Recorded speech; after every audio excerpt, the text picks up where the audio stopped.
as sculptress, and it's actually going to be a fascinating story. And Victoria has just written something for a journal that I edit, and it's quite remarkable to learn what she's achieved in her life. It's pretty amazing. And Sam and I unfortunately met Victoria on a couple of occasions, and this is the third occasion I'm meeting Victoria, and Victoria's establishing a connection with the university and has been teaching a number of our students. And indeed, on the last visit here, Victoria presented with Dr. Bob Johnson. That was a real double act, the two of them. And it's going to be reprised in the restaurant tonight when Bob joins us with Sue, and we'll get to meet them again. So without further ado, what I'm going to do, I'm going to give Victoria sort of nod at 10 to 1 to give you a chance to ask any questions that you would like of Victoria. So, Victoria, okay, thank you. We look forward to hearing the story. Thank you very much for joining me today. I'm very much honoured to be here. So I'll just quickly tell you that the piece of music that is going on there is indeed myself. I've been a musician as well as a professional sculptor for about 30 years. I think I'm an all-round creative person, I'd like to think, and I engage in many different creative outlets as well as sculpture. But recently, my life has really kind of evolved, most certainly over the past 3 years.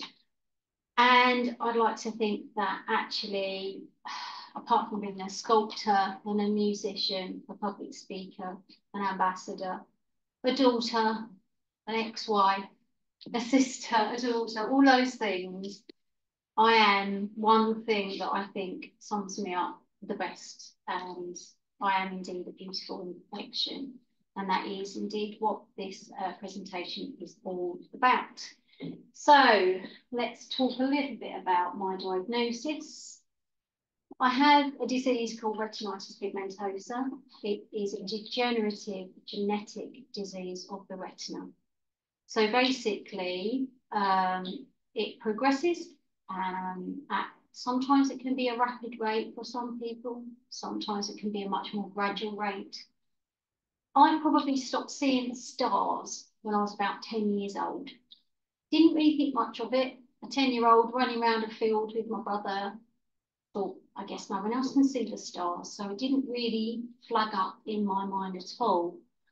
Until I was 15, and then as you do, you're going out at night with your friends and you're linking arms, but that link of an arm was more important to me than most other friends, really, because I couldn't see at night, and I knew in the back of my mind that I couldn't see, but I didn't want to, I guess I didn't want to really believe it was a problem. And again, you've still got that ethos of people really, you know, unless you're a rabbit, can't see that well at night. So I didn't really address it at that time either.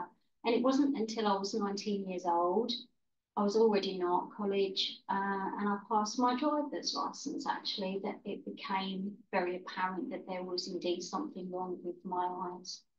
I was driving my car, celebrating the fact that I just passed my driving test. Never had a lesson at night at that point. It was just circumstantial, and I just jumped in my car and wanted to celebrate with my boyfriend. But literally, it became very apparent that I shouldn't be in a car, I shouldn't be driving a vehicle, as I could not see enough at that time.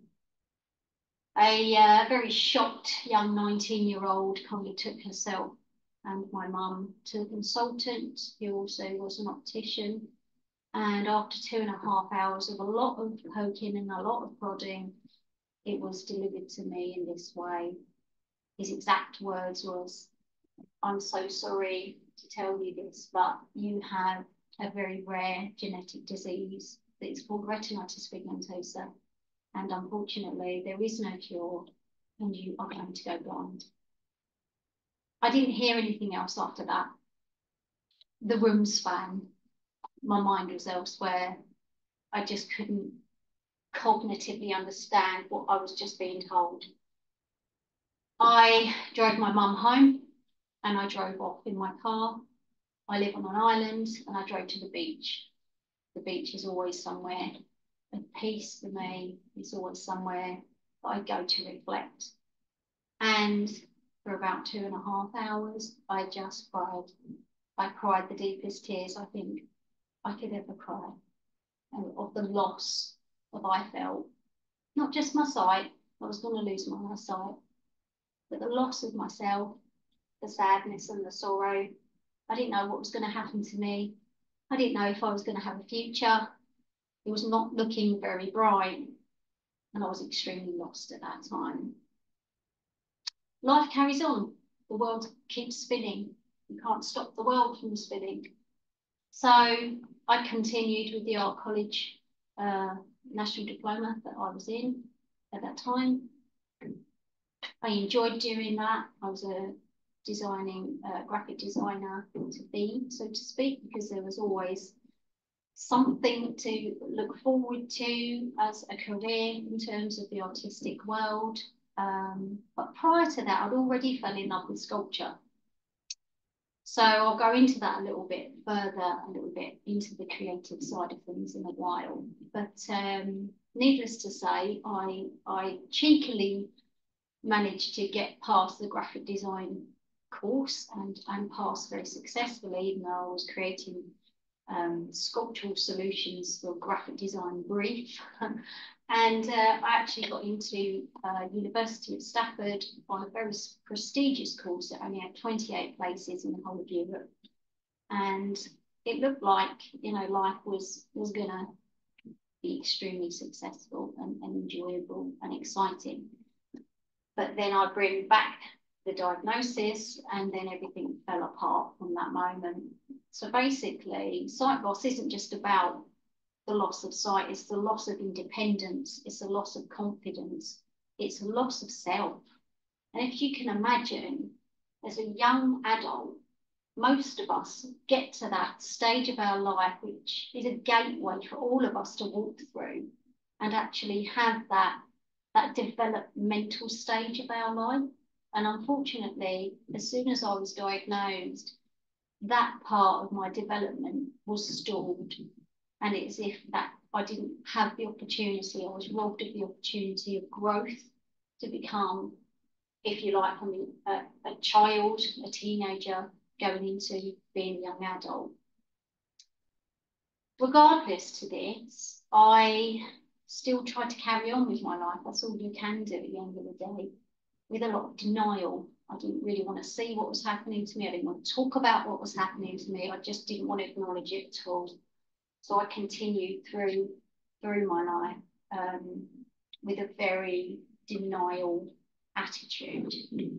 Unfortunately, things began to unravel, and really I was becoming very, very unhappy, sorrowful for what was happening to me. My relationship, I was engaged, and it was very apparent that my sight loss was causing problems within the relationship, and we parted due to it. I also lost my driver's license, which again is a form of independence. And then when I went to university, I only lasted a week because, again, it became very obvious to me that actually I had no independent skills as a young visually impaired person whatsoever to be able to go forth and do such a thing as an independent living experience in Stafford. So I had to come home.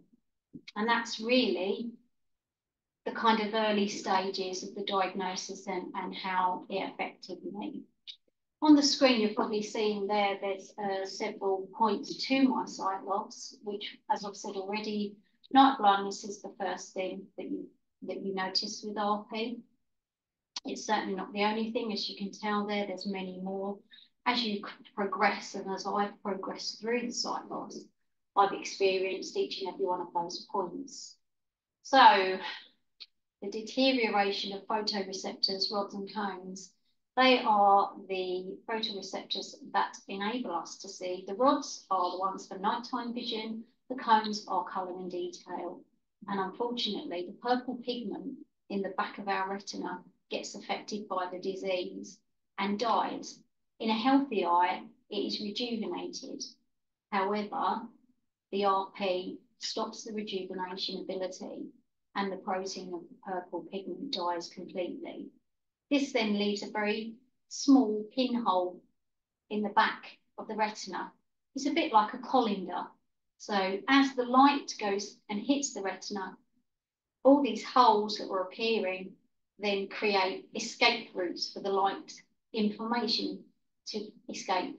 Therefore, the eyes aren't really seeing the information that it should to go through the optic nerve and to be transferred into the visual cortex. There's a little bit of controversy around that. Charles Bonnet, indeed, is one of the things that is the controversy, because unfortunately is a side effect. If you lose 60% more of your vision, it doesn't have to be RP, it can be glaucoma, cataracts, macular degeneration. There's various sight loss that will be affected by Charles Bonnet, but it's 60% and over, you will then start to quite possibly hallucinate. This is a baffling thing, and it's very, very hard indeed to try and get across to people that necessarily don't understand the visual cortex and how it works.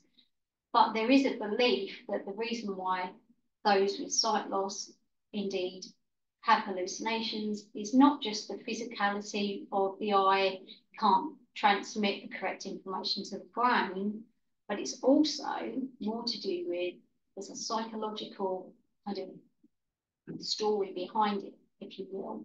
As a child, perhaps you maybe, for example, might have been afraid of clowns, let's just say. And then that kind of stores in your brain, it's a fear, it's a trauma. As an adult, you then, if you suffer Charles Bonnet, the hallucinations can well be such things as clowns or something that you was afraid of as a child. I'm lucky enough not to have hallucinations as such. They're more visual disturbances, flashing lights. They get very uncomfortable across the whole of the field, bright yellow, bright white, and can cause me quite a lot of headaches. Another thing that I'm currently going through is high ocular pressure. That is due to borderline glaucoma, and it's something that is now being controlled because I take drops for it every night. If that isn't actually kind of dealt with, then unfortunately it's another way of losing more vision. You start to, the optic nerve starts to die and more damage is created from the ocular pressures being high. Cataracts, that's a whole nother one. Cataracts is hand in hand with RP. Nobody told me that at the time, but indeed it took me to have a nasty accident and end up in hospital to find out that I actually had cataracts. I didn't even know. Please bear in mind that I've been in Moorfields Eye Hospital for 30 years, so the fact that I didn't actually know that I had cataracts was quite a shock to me. My particular cataracts are posterior subcapsular cataracts, which means that at the back of the eye, they can be operated on, and indeed in June I will be having my first operation on my left eye to hopefully kind of take it away. I'm at the stage now that it's not going to give me any vision whatsoever. It's literally so that my doctors can continue monitoring the back of the eye, because at the moment they look at the back of the eye and they can't see beyond the thickness of the cataracts.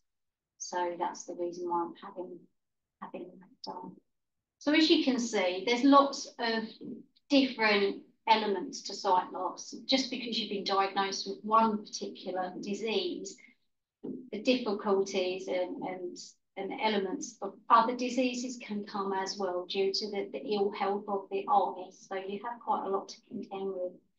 But then there is a thing that I call, which is why in White Room, it's the psychology behind the psychological impact of sight loss. So when my final stages of sight loss finally hit me in 2020, as you can imagine, was in the middle of COVID, so I'm sure we all had our own personal experience of COVID.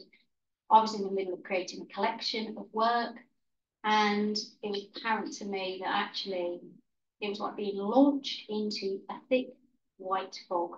That's probably the best thing I can kind of say to you about that. It's a very suffocating place to be. It's a very isolating place to be, and it illuminated noise like you wouldn't believe, because as a blind person, our senses are heightened due to the fact that we've lost one of those senses. My hearing is on point. Trust me, I can hear a pin drop. And because of that, being launched into the white, the noise level just seemed so louder. Everything seemed far too loud for me. Even my poor little dog tip-tapping across the laminate floor felt like an earthquake to me. And it was very, very uncomfortable for me to live with. Life became very chaotic when the white came. I had to change the way I was indeed working sculpturally as well, to adapt to be able to continue to sculpt at that time, and feeling as though I couldn't breathe, and the suffocation, the closeness of this white that I'm now living was very, very suffocating and uncomfortable. And this is the point where I will tell you I had a mental breakdown in 2020. And I believe it's probably the biggest turnaround of my life. Funny enough, I had a conversation this morning where the word gift was actually said by myself. I surprised myself that my gift was my mental breakdown, but it was, because really I blew my whole world up completely. I literally started from scratch. I left my marriage, I left my home, I left my career. I walked away from everything, because I knew that is what I had to do to find who I was, who is Victoria Clare. I'd lost my identity. I had no autonomy. I had no boundaries. I didn't understand what it meant to live for oneself. I always lived outwardly for everybody else, and I've been a people pleaser my whole life. And really, that's got me to the point where everything had to break, everything had to come breaking down to the floor for me to then rebuild myself to the woman that I believe I'm becoming, and I will continue and evolve on that route. So the Russian Dolls is basically up there because I've worked quite hard with my current therapist. And we do use a creative, she calls herself a creative counsellor, and we do use a lot of props that help kind of, I suppose, articulate feelings. And once she brought out a Russian doll, and I just connected with it massively, purely because I felt like the tiny little doll, and everything else was all encompassing me. Everything was suffocating me, the sight loss being the biggest thing, of course, but then overinvestment and, wrong relationships, codependency, all of those things were then layers of the Russian doll that was keeping me small, was keeping me tiny, unable to grow as a human that I wanted to be. It was a good analogy, but then just a couple of weeks ago, I saw my therapist. She gave me another set of Russian dolls, and I saw it from a completely different perspective, which I'm so grateful to have seen, because it means that my evolving, working progress on myself is indeed going in the right direction, because I now see the Russian dolls as being a separate thing, just like the picture there.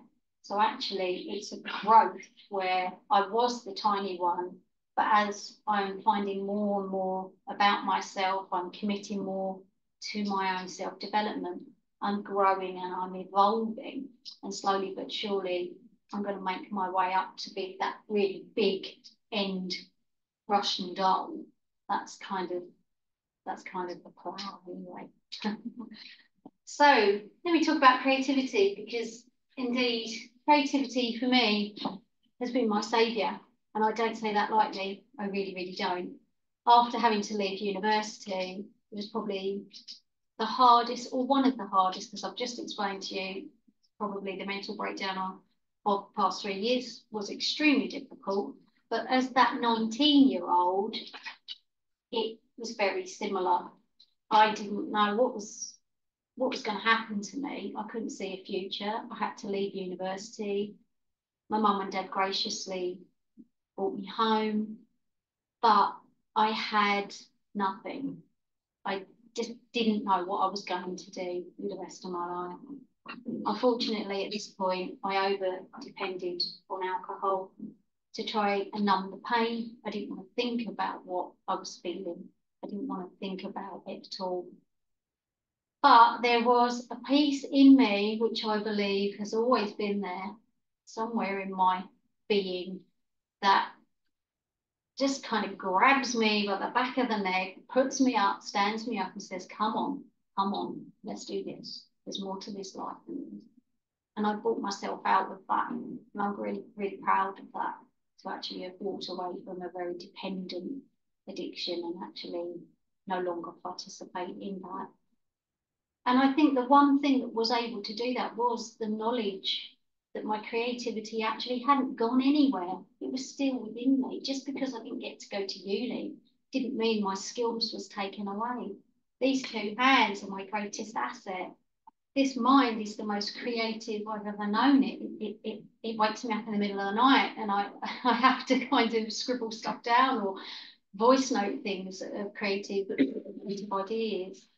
And it was that very thing that actually forced me to kind of take my dad's shed over. He was always cutting trees down, so there was plenty of wood to experiment with. And I dug my tools out and I just sculpted. And can I just tell you, that was the most beautiful, freeing thing and the most saving thing that I could have ever done, because it made me realise I still had it. It was all still there. All of the outward stuff didn't take that away, really. It was just my mindset that took it away. And as soon as I could connect with my creativity, I was able to continue. You got some pieces there. I mean, we've got Time, for example, quite a recent piece, really. And indeed, it depicts the feelings that I was feeling at the time. I've never really been able to, until lately, really articulate my feelings very clearly and very well. The best way I've ever been able to articulate myself is through my creativity, through my work. So Time is me. Time is about, I'm running out of time at that point with my vision. It was tick tock, tick tock, tick tock. And I had no way of actually verbalizing it other than to create a piece of work that hopefully says that. That indeed was the flagship to a particularly large exhibition called Through the Eyes of Time. It was seen on all the publications or advertising, and is a really close piece to my heart as well. The next piece is Devotion. Now this piece, I really look at this work, and at the time it meant something utterly different to what it now means to me. At the time, I was trying to represent love and the importance of being love. Looking at that piece now, for me, knowing what it looked like, as obviously I can no longer see it, it now represents actually where I was at the time, was trying to get love from the outside. I was always trying to reach love outwardly from somebody else or something else, and never actually finding that self-love inside. So next up, we've got The Guide. That actually was in an exhibition called Blind to Sixth Sense, which is a few slides ahead.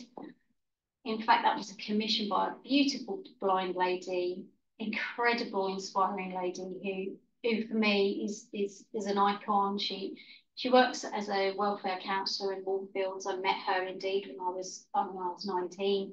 We stayed in touch, and she's been an incredible person in my life. And she came to me and asked me to create a doll. I borrowed it back for the exhibition, and it really represents the 6th part of that exhibition, which I'll talk about in a little while. It's about freedom. It's about trust. It's about spreading one's wings to be free and allowing yourself to be free. Then we've got Open Heart. Open Heart was a commission for a Reiki master. I also engage in Reiki myself, and my Reiki master came to me and asked me to create a piece. Again, it was about being open to energy, open to oneself. And at that time, I wasn't open to myself. Really, the quartz in the centre that is the suspension is locked between that outer heart. And that's as I see it now. But I'm sure that wasn't the reason why I created it at the time. This is very reflectory for me to look back at the work that I've done and see it for perhaps the subconscious that it actually was without me knowing. Then we've got Soul Searcher and Enlightenment. I love these two pieces. Good story behind these guys. Soul Searcher is just what it says on the tin. She was part of Through the Eyes of Time, and I just wanted to depict the fact that through most of my life, I've always felt like I'm searching for something, like I'm trying to create something. I'm always trying to get somewhere. There's always that destination I've got to reach, but I'm not quite sure what that destination is. But that was about depicting finding self, or finding, always soul searching. Enlightenment came along a couple of exhibitions later. I was in a much better place by this point, and I created her as a piece that was interactional. She's got a little black switch on the base, and if you switch that, the little kidney being shaped, I like to think is the soul, lights up. So there she is, the pose is open and she is enlightened. So that's kind of the story behind that piece. Next up, we've got The Guardian, which again depicts something that's very, very close to me, which is my granddad. My granddad was my encourager. Unfortunately, he died when I was 14 years old. And even to this day, as a 49-year-old, I dreadfully miss him. He was somebody that would always encourage me, would tell me that I was just as good as anybody else. I could do anything. And when he died, a piece of me died with him. And I created this piece just as an honour in his honour. I called it The Guardian. It's a very large standing, floor standing piece. And actually, I honestly don't think that stands in my lobby in my new apartment. And I don't think I could ever sell that piece because it's just too dear to me. Then we have Golden Breeze. That's actually a commission from my dad. He commissioned me to create my mum something for their 50th golden wedding anniversary. I tried to create it as much in my style as I possibly could. Really just to kind of put my own mark on it, but it was very client-led, that particular piece. Then we've got the slide that is her spirit. So this is where her spirit is the piece that saved me.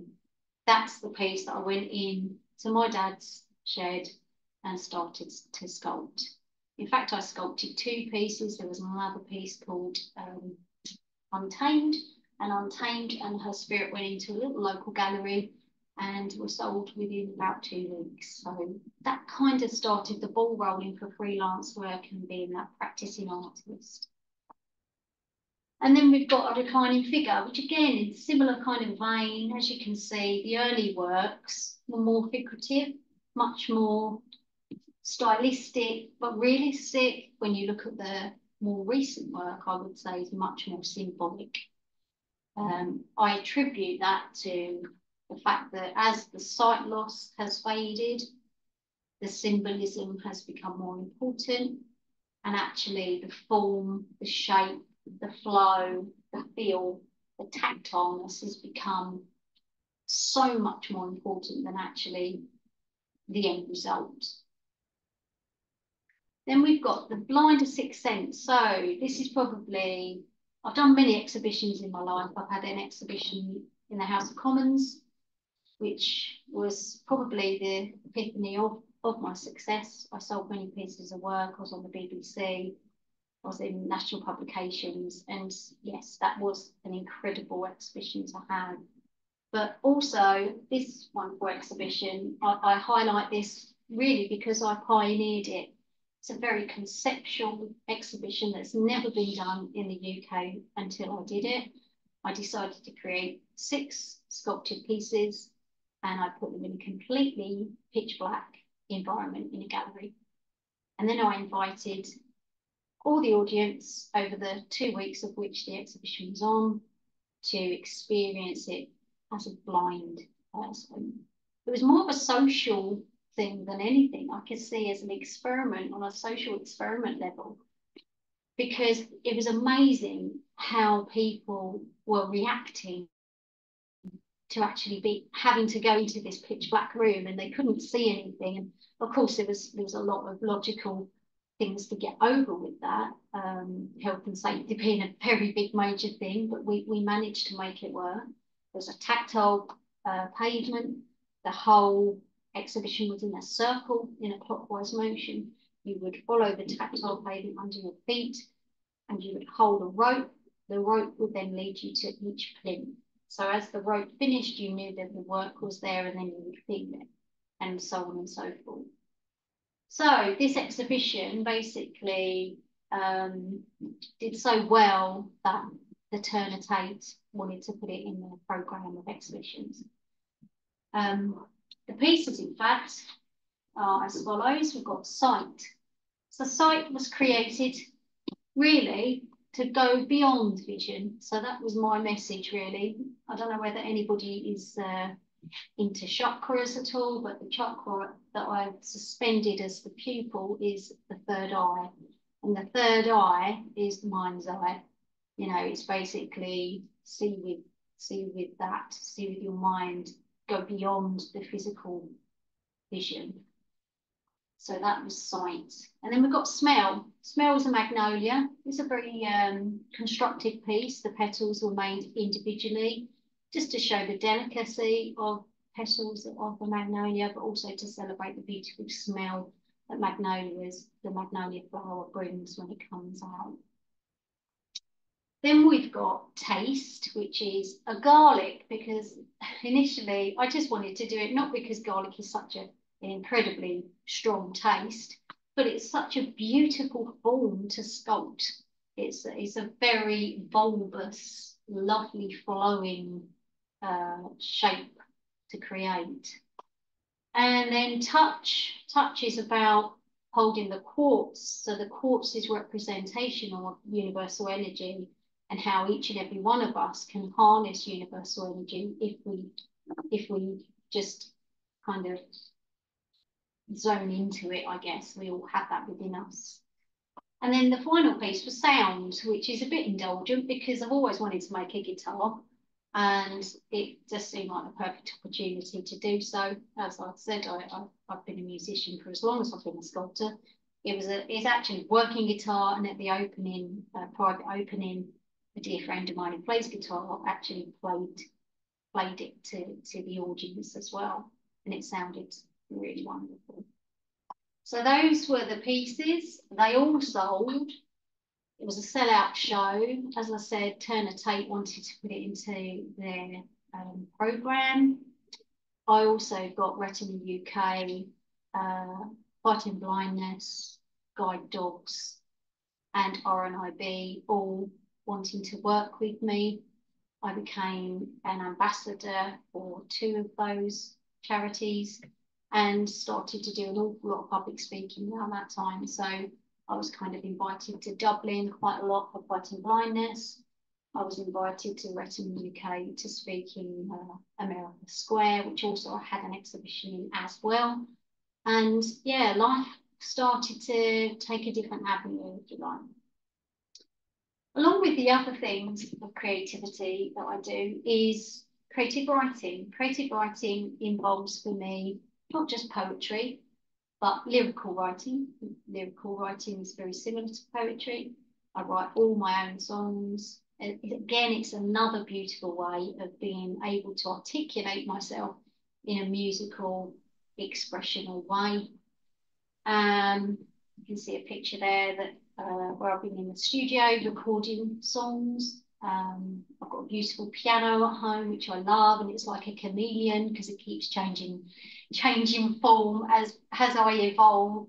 The piano is evolving. It's gone from teak to white, from white to bright red, and it's now beautiful black, but with the additional piece that it will have cherry blossom painted on it. So it's an interesting piano, that one. Lots of stories to tell. And I'm also a radio presenter. I've been working as a radio presenter for about 2 years, purely just because I kind of felt like actually at the time where I turned my back a little bit on sculpture, I thought perhaps it was something I needed to retire from and wanted to look for a possible new career line, and radio presenting seemed to make sense to me because as a public speaker and a musician, if you put those two things together, I think they make quite the duo for radio presenting. And I love it, actually. I really enjoy it. I just go along once a week, play the music I love. It's super indulgent, but I'm hoping that it actually does help the people that are listening, because it's hospital radio, and it also helps me reach people with my well-being side, because I'm very much an advocate of well-being. So I do a little Zen moment where I do some breathing exercises and meditational pieces. And a dear friend of mine does a lovely thought of the day as well. So, you know, it's a form of supporting others as well as anything else. So in my lifetime, I've done lots of travel. I've been very lucky to have realised in my early 20s, my dear friend came back from Australia and she looked me straight in between the eye, and I could see her at the time, and she said, "Vicky, go travelling, go travelling. You need to see the world while you still can." Best bit of advice I ever had. I discussed it with my best friend. She basically was in a period of her life that she was ready to kind of walk away from. So we both donned our backpacks and off we went to the States. We went up to Canada, did a whole big tour of Canada, come back down to the States, did the east side, the west side, ended up down in Mexico, and then finished the trip in Hawaii. I then came home from that trip, and within 2 months, a friend that said to go to Australia was contacting me and said, "Hey, I'm in Italy. I'm doing some work out here. We need somebody that can play some music and would be happy to teach mother tongue to our Italian students. How do you feel about that?" And of course, I was elated and off I went. So I went out to Italy working for 3 months, which was incredible. It was just such a beautiful experience. It enriched my life, I believe. I met such wonderful people, and indeed creatively got so inspired as well. After which I came back, I met my first husband, and we went to Australia. We travelled right the way up from the bottom of where Sydney is, all the way up to the top of the east coast of Cape Tribulation. And I was out there for about 8 to 9 months. And again, a completely different tale, that one. It was hard. It was really super hard. We didn't have much money. We had to make it work for the amount of time that we were there. But again, such a beautiful experience and such a creative time for me, because for some reason I couldn't be away from one chisel and a mallet for 5 minutes. I literally went and I sourced one chisel, the most simplest of flute chisels, and I asked the guy to make me a homemade mallet, which he did. I chucked it in my backpack and we went across to a place called the Whitsundays, and I sat there. It's a very small island called North Mull Island, and there was nobody on it. It was kind of like the adventurer's Robinson Crusoe moment, if you will. And I sat there on the beach and I just carved just a piece of driftwood that was on the beach. And all you could hear around the adjacent islands was this, and it was just echoing, and that's all you could hear. And the birds, and it was just incredible, and one of the most beautiful, peaceful things I've ever done. And I created very much Neptune-like sea god type mask. And I wanted to take it with me. And the fisherman that came to pick us up to take us back to the mainland said, no, you can't take that. This is everything belongs to the island. It's national trust. You got to leave it. So all I could do was literally tie it with some vines to one overhanging tree, the only tree that was on the island. And I had to leave it there. But strangely, I kept in touch with the fisherman, and 1 year later, he told me an interesting story where he took a couple out that was on their honeymoon, and they said, "Wow, we've just seen this amazing piece of Aboriginal art. It's incredible!" And he just sat there and did a little laugh and went, "No, that's just a little blind woman from the UK." So, you know, to my knowledge, it's still out there.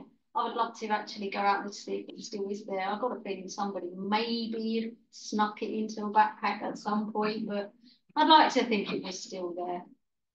And surfing is featured there because surfing is a big part of my life too. I started surfing and in 2014 actually, always wanted to do it, done all this traveling, right? Sat on all these beautiful breaks, all these wonderful beaches, looking at all these guys surfing. Sat at the Pipeline, I've been to Byron Bay, and never once thought I could do it because I had that block. Oh my God, you know, I'm a visually impaired person. I wouldn't have to do anything like that. But actually, I did. I learned with my nephew, and I just fell in love with it. It's probably, for me, one of the most freeing experiences that I get to do. There's no obstacles in the water. There's no worries of bumping into anything. And it's just being part of the element, being part of Mother Nature and actually letting go of the human existing, constant wanting to control life. You can't control the elements. You know, some people haven't got the memo on that, but you just can't. And being part of that is being open enough to allow yourself to just let go. And if the wave is a gnarly, horrible wave, it's going to face plant you straight into that water, and you're going to feel it, and it's going to hurt. But then you've got to get up, and you've got to turn around, and you've got to fight your way back out into that water and do it all over again. And next time, you might actually ride the best wave of your life. But it's like life. I think surfing is a wonderful analogy of what life is actually like. So anyway, beautiful imperfection for me has been an ongoing, evolving experience. And I'd like to just say that I think everybody is imperfect. You may hate me for saying that, but you are. We are all imperfect. I came up with the acronym REAL. So REAL, for me, is these words. Recognise. Recognise initially that actually you're not perfect. And it's okay not to be perfect. Nobody is. Embrace. Embrace that knowledge. Don't fight it. Don't deny it. But embrace it with a sense of truth. Accept it. Accept that that is the truth. You're not going to change it. Perfection is merely an illusion that society has brought upon us, and it doesn't exist. And L, loyalty to self. So actually stay loyal to who you are as an individual. Don't keep striving to be like the person next door or the person in the office or whoever that person you may look up to is, thinking, oh, they're the perfect one. I want to be just like them. Because actually, they're not perfect. They're just them. Everybody has their own individual way of living life. Even if you're the most successful person, how do we as humans even begin to measure what success is? Because it's subjective. Subjective is just like art. Everything in artistic, creative world is subjective. So actually, perfection is subjective in the same way. And it's better to actually embrace imperfection and not beat yourself up for those imperfections, but see them as your gift. So this takes me nicely onto something that I'm so in awe of, and that's the art of kintsugi. Such a beautiful, beautiful creative medium. Kintsugi means to repair. And that is indeed what I love about it. It takes ceramics that are broken, fragmented, and repairs them, puts them back together as a whole, but uses gold resin to glue them back together. And of course, you get this golden veins all through the work and all through the pieces. And that in itself says a beautiful imperfection. I would rather eat from a plate that has kintsugi than eat from a normal everyday plate, because that plate, that bowl, is exactly what I'm trying to get across about embracing imperfection. Gold gives it value. It's saying that our imperfections actually are a gift. They give us value. They make us who we are. They make us individual. And in fact, it's made me even reflect upon my own creative professional practice. There were pieces in my early days where I would spend hours and hours and hours trying to fill the gaps of the wood, to try and fill the cracks in the wood with filler or with dust, creating my own filler with the same wood just to try and match it. And you know what? I never really could. It would always be seen in some way. And actually, that is the beauty of wood. Wood will contract and expand. I, as the artist, can't control that. So this brings me back to letting go of control, because we can't control anything. And actually allowing the piece to breathe and move, and those cracks to actually be seen. So in fact, even as a professional practice myself, I would love to go back to some of those works and actually find the cracks, dig out the filler and fill it with gold, or fill it with something that can be seen, because I think that would improve the piece tremendously. So the journey to self-acceptance, that's a long one. I've just got to summarise it. I could be here all day and all night talking about my personal journey to self-acceptance. But I'll touch upon how the ladder has worked for me. Therapy has probably been the single most important part of my journey. I've been in and out of therapy for years, but when I had the mental breakdown, I had to source therapy myself. Unfortunately, the Department of Mental Health didn't reach me, even though I was on the list. And I wasn't willing to continually wait. I mean, I waited for 10 weeks and I just thought, you know what, I'm just going to go and find my own therapist. I'm sure there's a psychologist who's out there that's going to fit for me. And I'm going to be able to start my own self-discovery. Because I was always keen, and I always have been, and I always will be keen to learn more about myself, to be willing to grow and evolve as a human being. It's not because I want to be the better version of me. It's just, I just want to be me. And I want to find out more about myself. So therapy has helped me do that.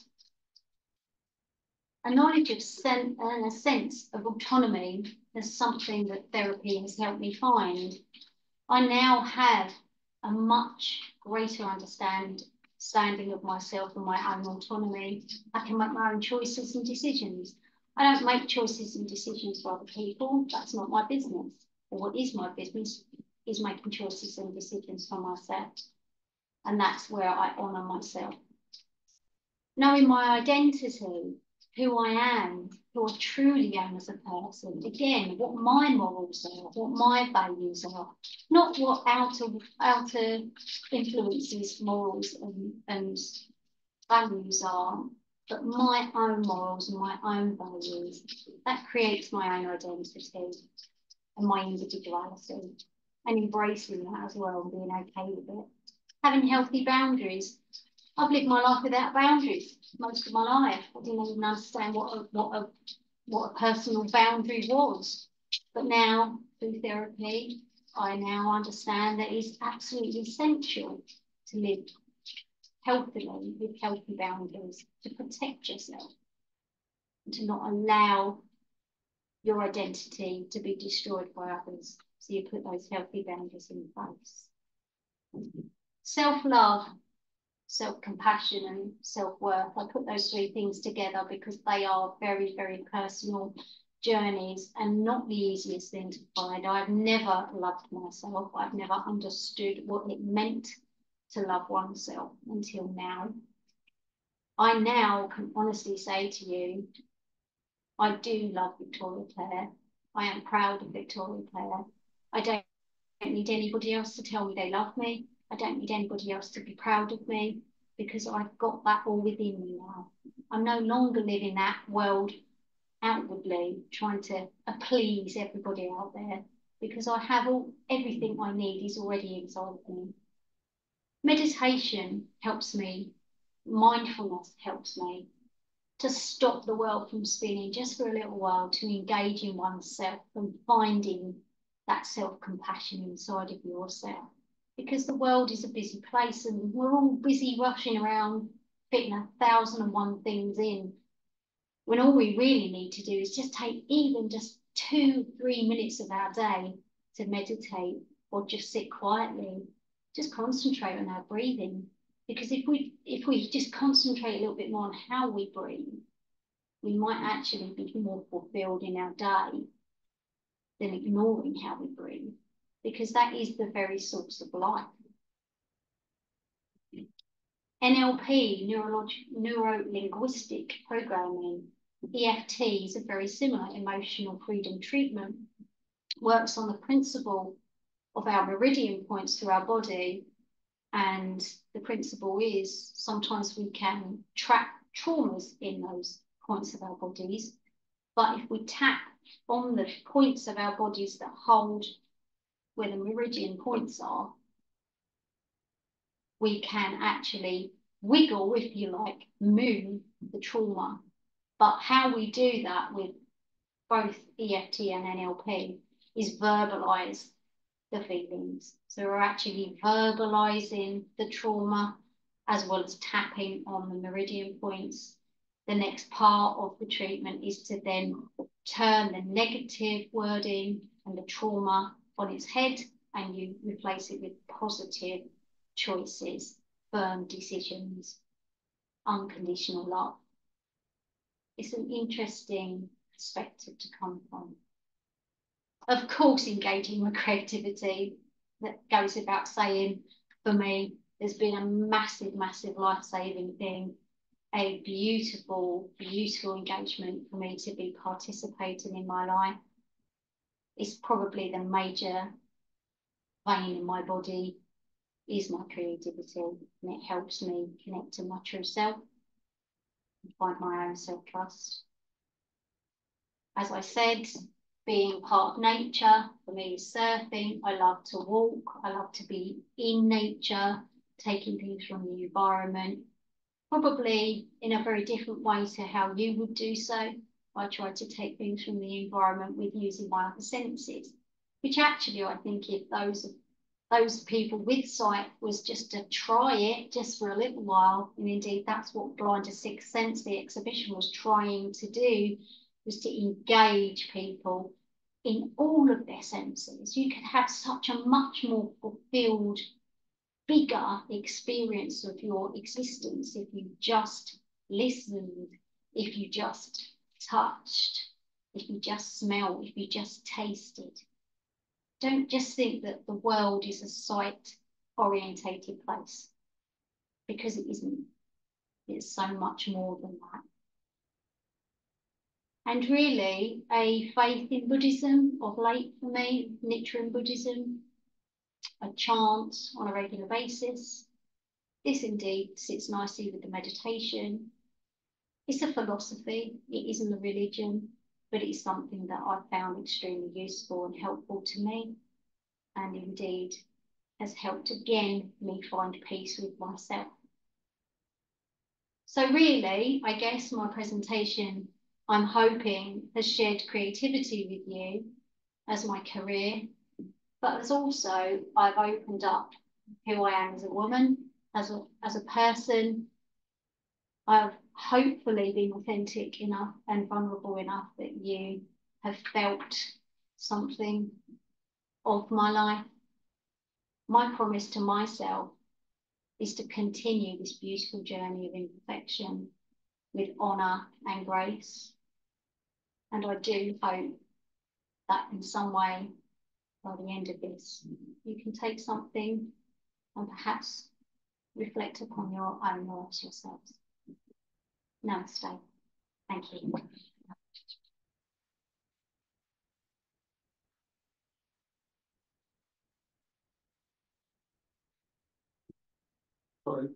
Thank you very much for a really moving, inspirational presentation. I just want to invite anyone here who has a question for Victoria to ask Victoria. Very creative people in the audience here. Yeah, hi. My name's Lawrence. Hi, Lawrence. Teach screenwriting here at Bolton University. Yes. Tell me about, if you would, when you fell in love with sculpture. What was that? How did that happen? Interesting story. It's from a 17-year-old's perspective. I literally was all geared up to go to art college to do the graphic design course, and I was on a course that was literally an A-level and a BTEC sandwich, kind of one of those piloting courses at the time.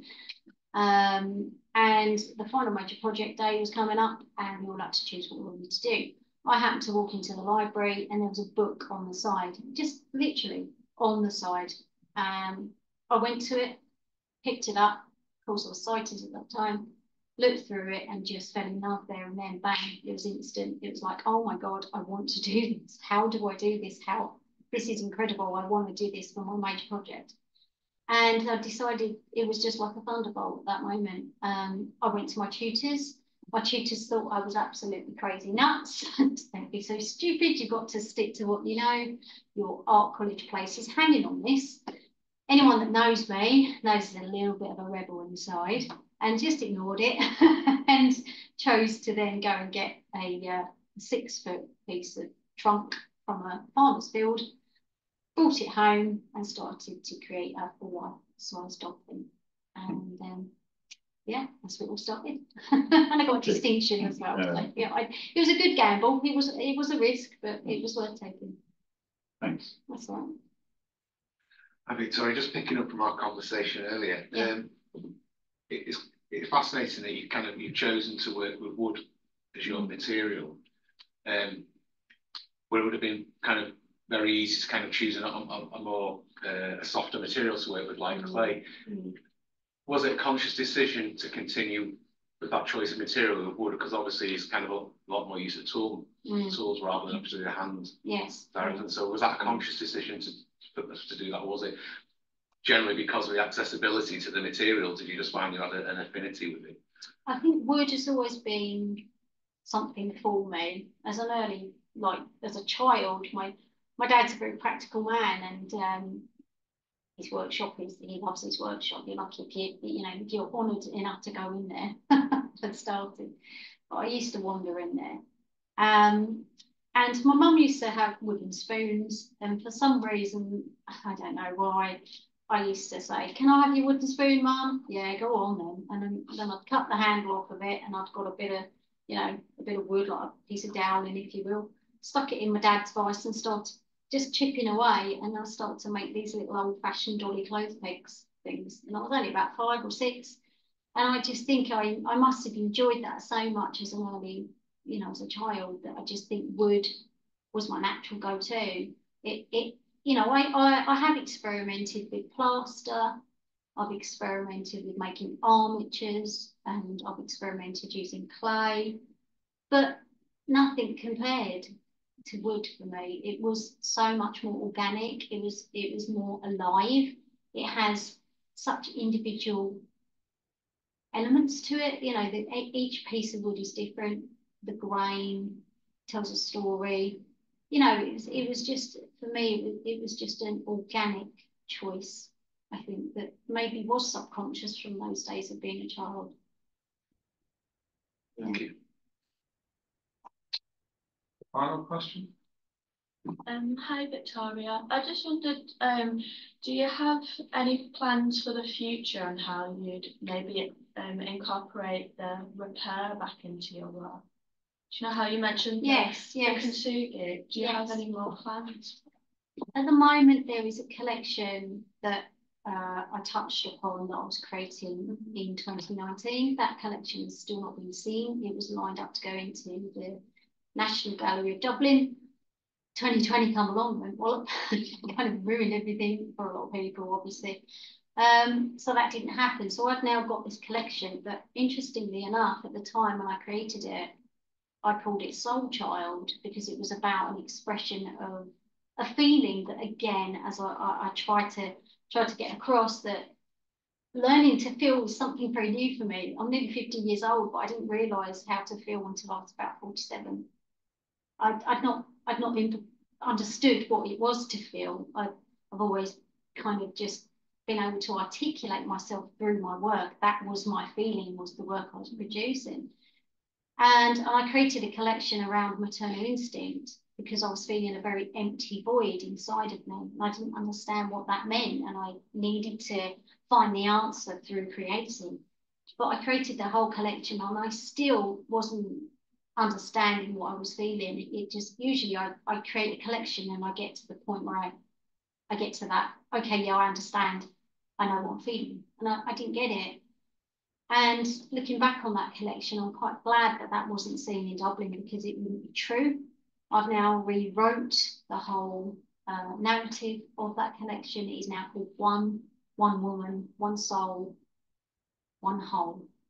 And it's about my personal experience to self-acceptance, independence, and self-discovery. So each piece of work, I've been able to rewrite the narrative behind it. And I can indeed, I've still got access to those pieces to relook at those and actually, you know, kind of add the kintsugi element to them if I wish. Yeah. And those hopefully in the future, we're kind of looking at Fighting Blindness at the moment, are looking at perhaps hosting it. Judith Potts, who is Usme's Umbrella, who is an organisation for Charles Bonnet syndrome, which I touched on earlier. She's looking into working with a guy from Holland, where perhaps the pieces can also be incorporated in an exhibition there. So there's a few sort of ideas for that collection in the pipeline. So before they go off and do their thing, there's definitely access to them for me to kind of slightly kintsugi them. Yeah. Thank you. You're welcome. Brilliant. Well, thank you for the questions. I mean, I think a lot of us, Victoria, will have been touched many times in your presentation, and you know, we've got a very creative audience here, and I'm sure it's put them in touch with their own creativity and how they might express that. But as one of your first sculptures is about time, time is marching. We're going to have some lunch now. But I mean, I think with Sam, you're planning a longer term engagement with the university. So hopefully, some of the people here will have a chance to work with you in the future, and you know, develop a number of collaborations. And certainly, our colleague Robert is going to be looking forward to seeing you this afternoon. And I only discovered relatively recently that Robert's also a musician. Oh, So maybe we'll end up composing something together and playing something together. So please, let's thank Victoria for a wonderful presentation today. Thank you. Let me play the video. Let me play the video. Oh yes. Does she serve sockets and sunset?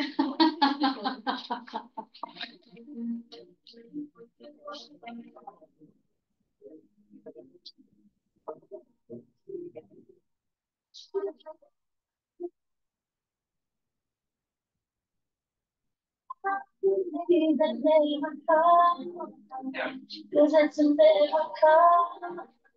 I'm here. Yes, you could call me spiritual.